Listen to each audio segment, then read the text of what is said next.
So Naomi wants to know, with Facebook, LinkedIn, Twitter, etc., how do you keep up with all the different platforms? That's a really good question. Okay, I like that one. And I'm gonna take the lazy man's approach to that. And that's 3 platforms. That's a lot of work. So for me, what I do between Facebook, Twitter, and LinkedIn, those are the 3, right? Yes. So for me, since I want to do a lot of B2B work, the majority of my time and the time is spent on LinkedIn. I view LinkedIn as the office space now, right? So that's where all the business folks are. We're learning on LinkedIn. We're sharing good content. Things like your dog and your shirt off or where you went for vacation, that's really not allowed in LinkedIn. It's like a norm. We're not really wanting to know what you ate for dinner last night and you're taking a screenshot.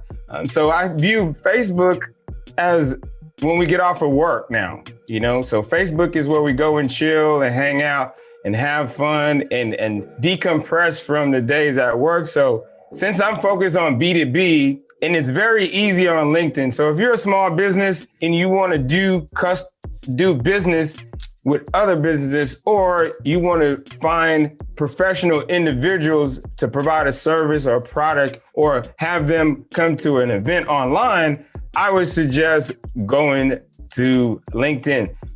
I'll tell you a quick story. On January 1st, pre-COVID, I was like, man, I was in a Bunker Labs VIR and I was working there. Big shout out to Bunker Labs with the veteran community there helping us grow and scale our business. So I was in the VIR at WeWorks in Washington, DC, and January 1st hit and I was like, man, I need to get something going. I got these headshots. We're doing video. I got to get this podcast up and running this year. And I pulled out my phone and I started scrolling through the thread.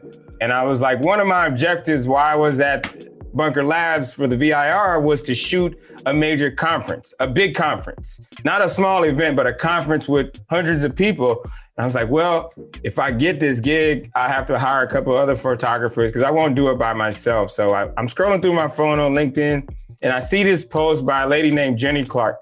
Her company's called Solvability.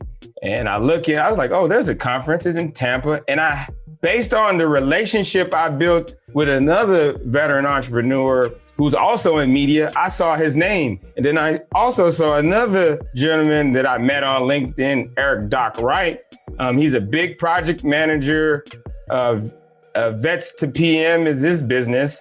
And since I know those 2 people, I was like, well, they're going to be hanging out with Jenny Clark. So I messaged her and I was like, hey, I noticed Rich Cardona is his name. And she's like, yeah, he's doing photography and video. And I said, Eric Doc Wright. She's like, yeah, they will be here. I said, well, I also do photography and I understand you have somebody else, but I have something different.